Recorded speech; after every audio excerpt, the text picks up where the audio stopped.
साथ संगत प्यार से कहना धन निरंकार जी। The first of all, I want to tell you the some lines already you have recited, but whatever I have listened also. Gurur Brahma, Gurur Vishnu, Gurur Devo Maheshwara, Gurur Sakshat परम ब्रह्म तस्मै श्री गुरुवे नमः। अच्छा, इसको अपन जब बोलते हैं तो एक गूज बम्स भी यार, रोंगटे जो होते हैं वो खड़े होने लगते हैं, ऐसा लगता है, क्योंकि आप लोगों ने उसको रियलाइज़ करके नहीं किया। आप लोग सुना तो गए लेकिन उसको रियलाइज़ नहीं किया। रियलिटी और वास्तविकता में आज आपको बताना चाहता हूँ। वैसे गुरु की तो महानता की या महत्वता की कितनी भी बड़ाई की जाए वो बहुत कम ही होगी। हमारे एक साधारण तुच्छ प्राणियों के द्वारा या हमारे जैसे उनकी वर्णन नहीं किया जा सकता।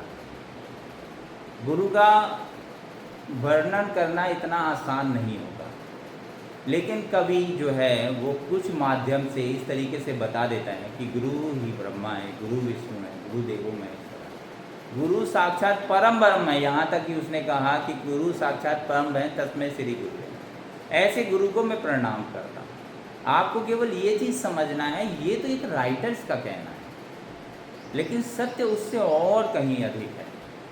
कहने का मेरा तात्पर्य ये है आप लोगों से कि यदि आप लोग कुछ करना चाहते हैं जीवन में, कुछ बनना चाहते हैं, कुछ करना चाहते हैं, तो एक सद्गुरु होना आपके लिए बहुत ज़रूरी है। कैसे? वो आपको सत्मार्ग दिखा सकता है, वो दिखा सकता है कि आप कैसे करेंगे, क्या करेंगे, कब करेंगे, कहाँ करेंगे। कई बार हमें गलती ये हो जाती है कि हम अपने आप को महान समझने लगते हैं और सबको ये सोचते हैं गुरु कौन है। सबसे पहला क्वेश्चन तो यही आता है दिमाग में कि कौन गुरु है। आजकल हर एक कोई गुरु बनना चाहता है, कोई ना कोई कहीं ना कहीं से हमारा गुरु बनने की कोशिश कर रहा है। कहीं स्कूल के जा रहे हैं हम, स्कूल में पढ़ाने वाला वो टीचर हमारा गुरु, या कौन हमारा गुरु है, सबसे पहले ये पहचान बताई गई है। तो जैसे सभी लोग जैसे कहते हैं कि हमारी माँ जो होती है वो प्रथम गुरु होती है, ये कहा जाता है, लेकिन वाकई में सत्य भी तो यही है। कहते हैं अच्छा गुरु की परिभाषा क्या बताया गया? गुरुर ब्रह्मा गुरुर विष्णु गुरुर देवो महेश्वरा गुरु साक्षात परम ब्रह्म तस्मै श्री गुरु। माँ ही एक ऐसी चीज है जो हमको जनरेट करती है। GOD गॉड क्या होता है? Generator, operator and destroyer. Generator, operator and destroyer.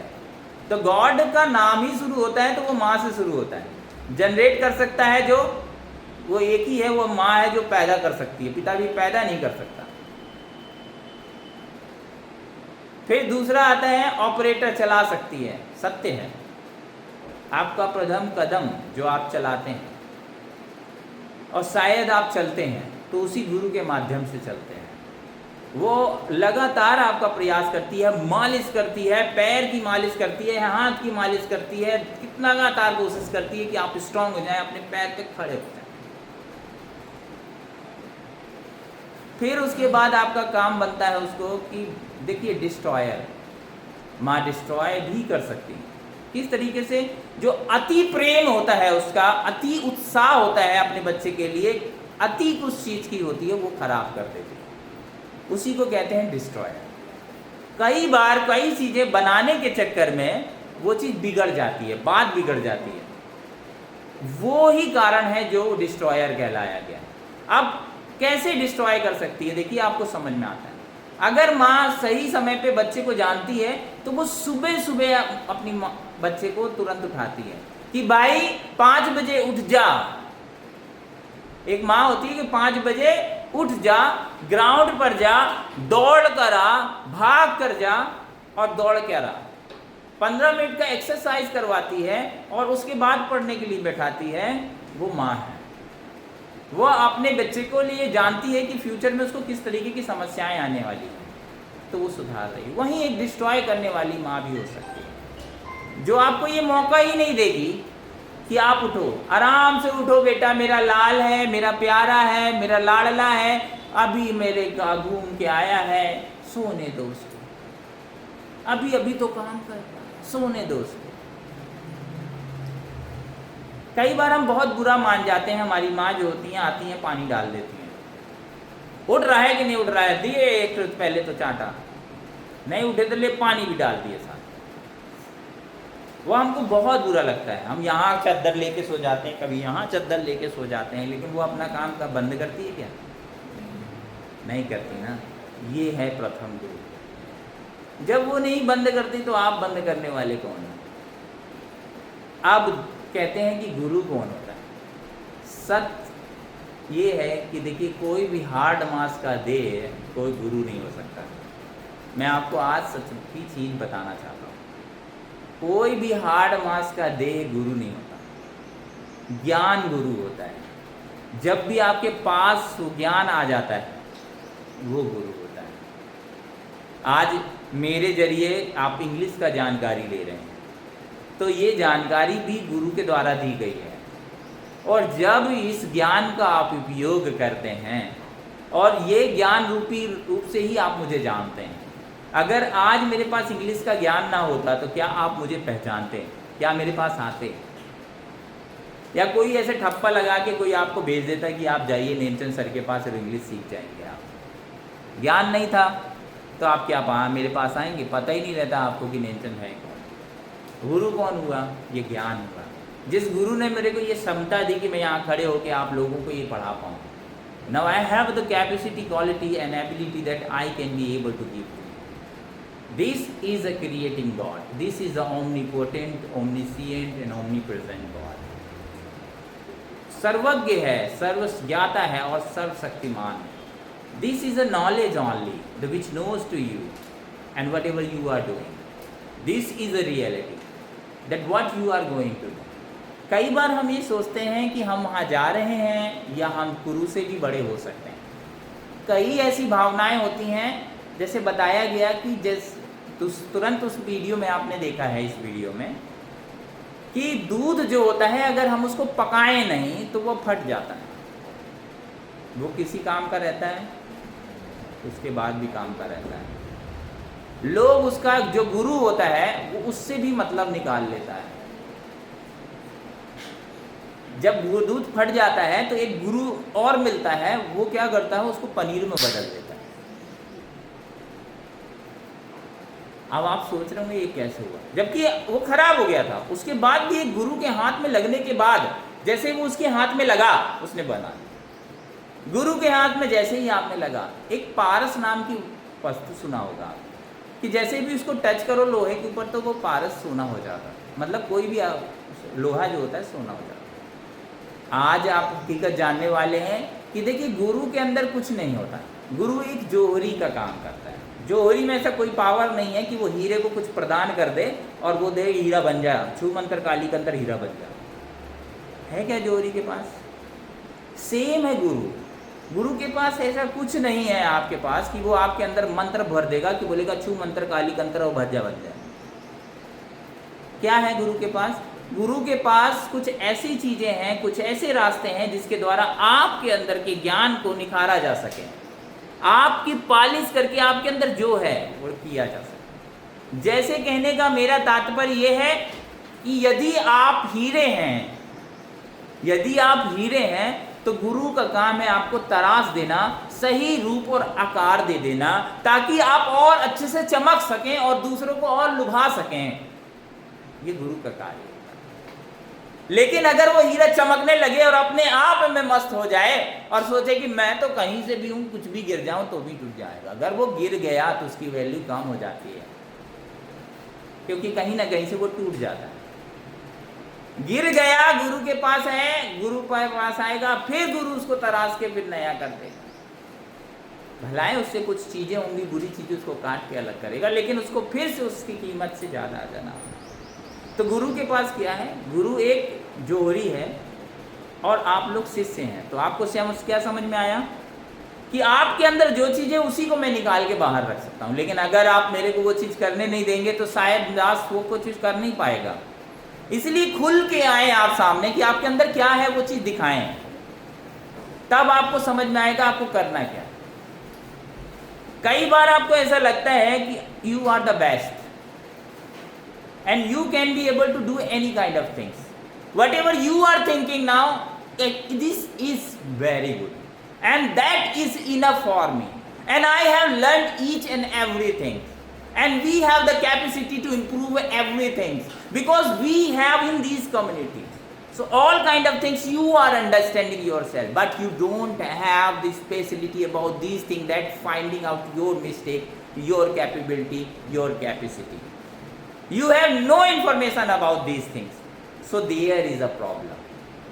Where should you stay, where should you go, you don't have the information.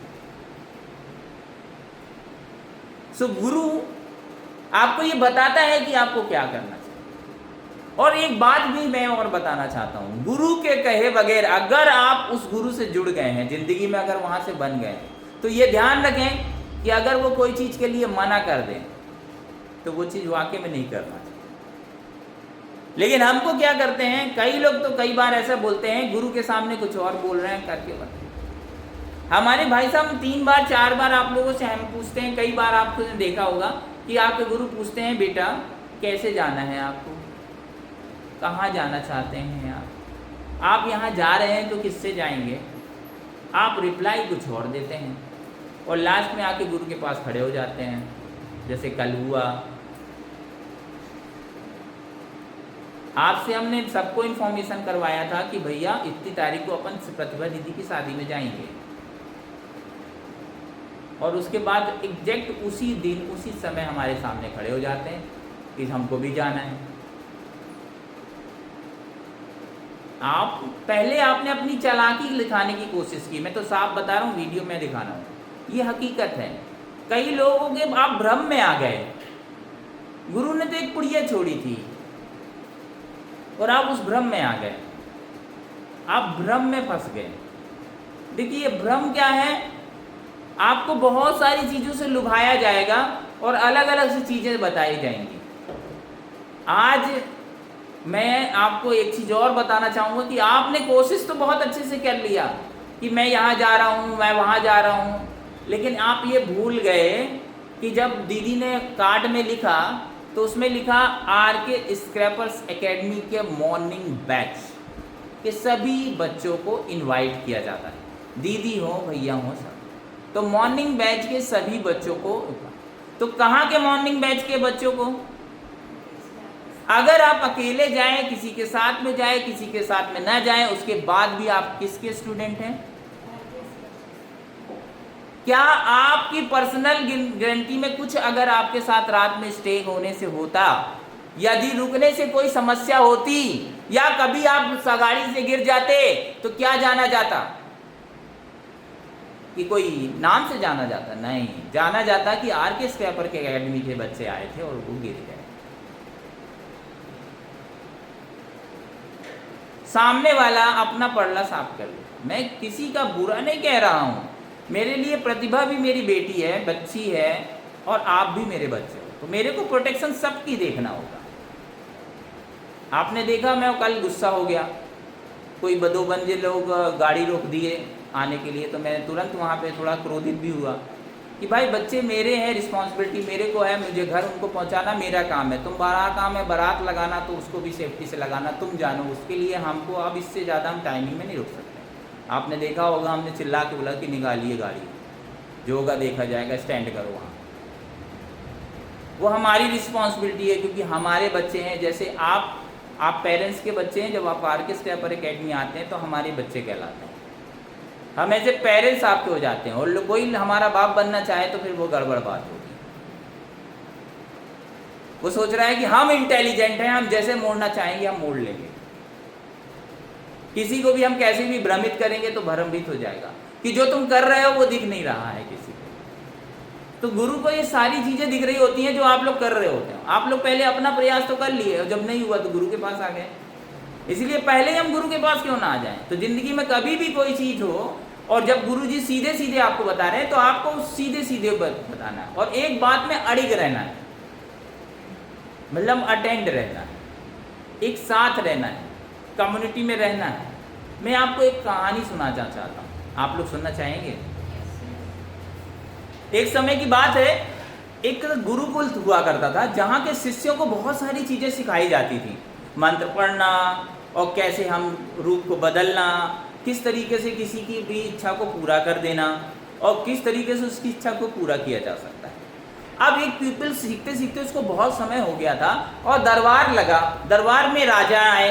राजा आने के बाद जैसे वो दरबार के अंदर गए तो वो शिष्य उनको जानता था राजन को, तो राजन को बोलता है नमस्कार राजन, राजन बोलते हैं नमस्कार। उसी तरीके से वो जैसे गुरु के पास पहुंचते हैं और बोलते हैं गुरु मेरे पास सब कुछ है, मेरे पास सब कुछ है, लेकिन एक पुत्र नहीं हो रहा,